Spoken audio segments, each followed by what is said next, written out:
Hi, it's me again with Corel Draw Tips and Tricks Part 2.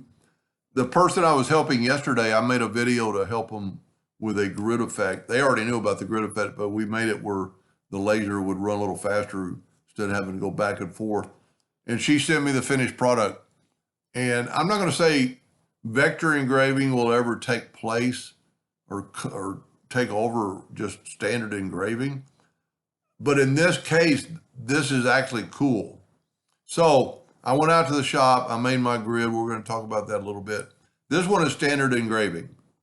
This is alder and this is burn residue, and it will, I purposely did not wipe it off to show you. Look at the burn residue. Now let's start. This is the same line placement that she had. It was 0.025 apart, the lines. And I cut them on a diagonal just like she did. This is 50% expanded. And I'll show you that in just a second, how you can do that.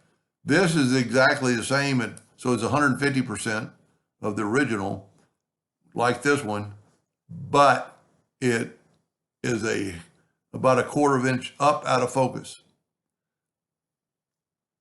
I'm not going to say that this replaces this or this replaces that. But in some cases, that's actually pretty cool. She actually must have done a bigger grid than she had sent me. So what I was talking about a while ago about a couple of things, you make your grid, and I'll put a link to that video. So I just made it, like if I needed a bigger, better part, instead of redrawing it, I just made it 150% bigger. Now, one thing with doing this, and we're going to use the intersect tool, you want to make sure you do this when you do this, if you're going to try it. Let's see how big this thing is, over 8 inches. Let's make our nudge factor 9. Let's select all this and go to the intersect tool and intersect that. And there's your grid work. But if you run this just like it is, these lines are going to be kind of non-perfect. I wish I would have done one and taken a picture.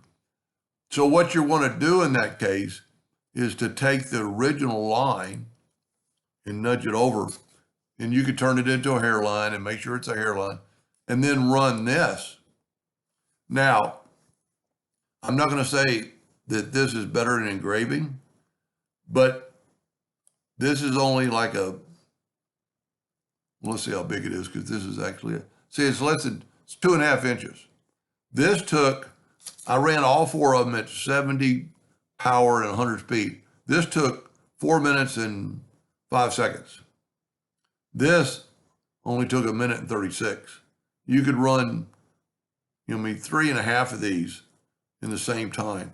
And it's got a cool effect. She actually either took a really good picture or she expanded. And also, this is something you could sand. And with this alder, I have not wiped it off, so it would make it stand off a little bit more.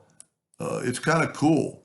I'd almost want to try someday trying this dimension. So these are 0.025 apart. These are like 0.051 or something. It's double that. And if you ever need to do that, so watch. I'm going to put a link to it was just yesterday, but I'll put a link to that video to show you how to do that. But whenever you do this, and I think she must have done it on this, would put the outline back around.